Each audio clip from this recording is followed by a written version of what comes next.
Yeah, there you go. Andy Wade, if you. Just to finish up about Wednesday's game, good win. Glad we got the victory, and just real positive for us to be able to secure that win. Secondly, Wake Forest, obviously, really, really good basketball team. Coach Forbes and his staff they do such a great job, and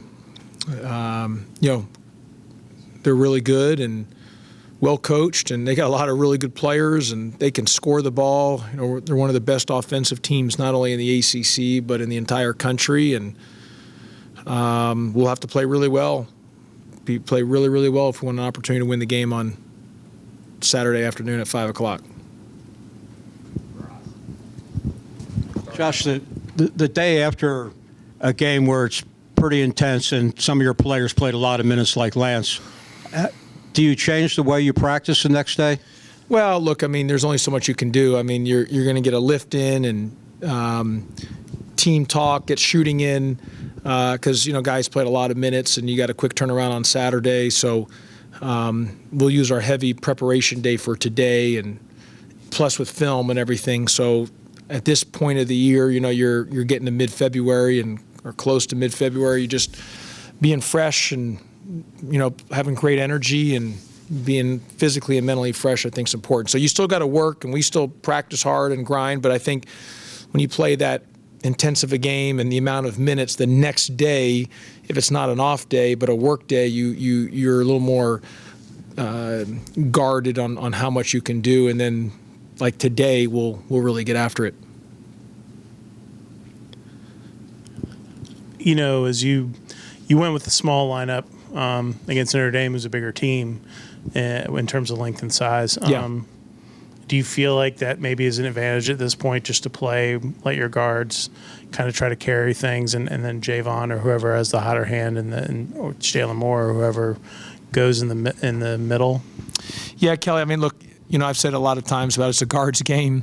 You need your guards to be really good for you to win games, and it's probably a fair assessment. Look, we need everybody on our team, but we need our guards to get us wins. That's just the reality of it. It's a guards game. We need our guards to be really good and on both sides of the ball and find a way to get us wins. So whether we go big or small, it's just the guards have got to get it done for us. When you look at the last 2 or 3 minutes of the game Wednesday night, yep, and you look at your defense and the rebounding, I imagine you had to be pretty happy with what you saw. Yeah, we did a lot of good things. Debo had a couple really big boards, and we had a couple possessions there where it was an exciting thing, when you look back on the film, because Lance had the dunk, they came down and missed. We came down. Davon had a kind of a 2-on-1 fast break, even though it was advantage Notre Dame, but he was right there, missed a short shot. They came down, then Debo had a big board, and then they had 2 fouls to give. They fouled. We obviously waited to call timeout until we knew they were going to assume they were going to foul, so we waited the second foul before they went to the bonus. And then obviously Lance with the great putback. But we had some great stops late, and defensively and rebounding-wise helped us win the game. Defensively this year, you guys haven't been up to your standard for the most part. Well, one of it is we're not forcing as many turnovers. That's a big deal. And not to cut you off, Kelly, and I'll let you finish, but the second thing is the shot blocking. Even though Javon's one of the better ones in the conference at shot blocking, and overall as a team, we're not. But it's different. Like, we've had some of the shot blockers. It's just been a little bit different in the way we've played our zone, and we haven't gotten as much out of the shot blocking in that area in the zone. But go ahead, yeah. With, I guess, not having that ball pressure guard, like that was what made Jose so good for you, or even a guy like Okogie is so active, and defensively. Bubba Parham. Yeah, Bubba was great for you guys too. Yeah. Just is that maybe where the thing's missing too in the guard side of things for you defensively? You don't have a steals kind of pressure guy. Davon a little bit, but Davon makes up for it the way he defensive rebounds. He's obviously an elite defensive rebounder, especially for a guard. we just haven't forced as many turnovers, Kelly, in the zone. That's been a staple of ours. I mean, look in the championship game a couple years ago, we set the ACC record, of most steals and what we had forced, Florida State in the turnovers, and we've been one of the better ones at that. And even in shot blocking, even though our numbers maybe don't tell it because we're a decent shot blocking team and Javon's up there, but we just haven't been as consistent in that in our zone. So those are two big things within the zone that haven't got as much out of that we usually do. Andy? Davon is back up to second again in the ACC in assist turnover ratio. To what would you attribute his growth this year as a point guard? Yeah, Andy, I think he's in, I mean, and he's come a long way from where he was last year to this year. His ability to continue to make the right reads, keeping things simple, and it's a real impressive statistic when you're looking at his assist to turnover ratio.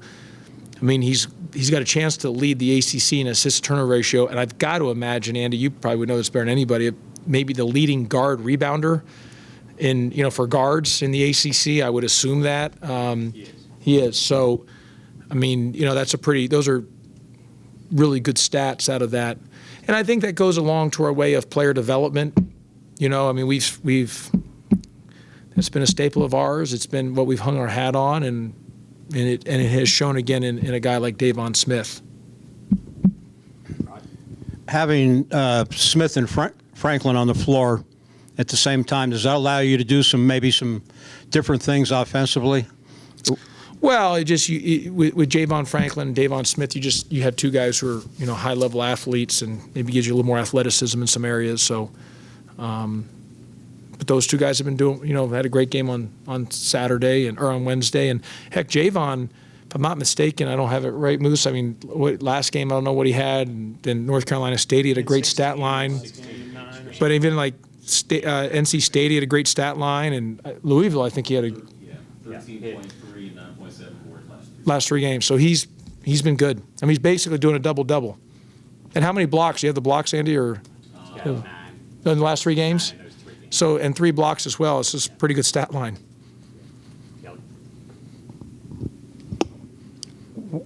When you look at Davon, it seems like the one piece that's still sort of missing is the shooting element, and if he can, that's sort of the barrier to making him into like an all ACC level guard. Just how is his shot developing? What do you do there? It seems to me like when I watch him, he still floats a lot when he's shooting the ball, like with just his natural lift.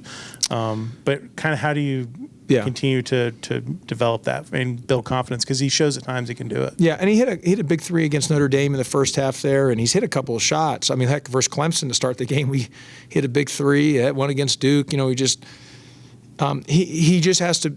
A lot of it's a confidence thing. He works on the shooting. A lot of it's just, when he's open, he's got to ready to fire it, catch, shoot, and sometimes he gets himself a little stuck if he jabs or hesitates for a second. But yes, that's got to continue to improve. That's an area that, and he knows it. I mean, he's got to be a better free throw shooter. He's got to be part of it also. And sometimes in the threes, as I told him, is shot selection, making sure that when you're open, shoot it. If you're guarded, we got to turn those threes down because, that will help, increase your percentage and taking out any bad shots, from 3. And so, yes, he's got to continue to improve his percentages, and he's working at it. We just got to get it done. 2 more.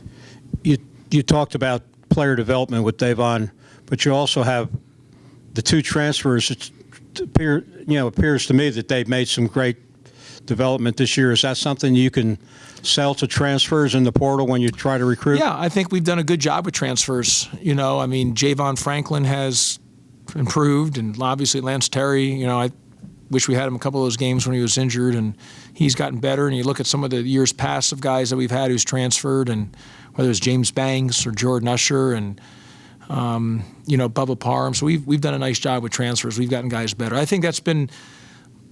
Look, I know there's probably a lot of there could be critiques or criticisms on our program or on me. I get it, and that's just part of the deal. And obviously we haven't had the record that we want this year.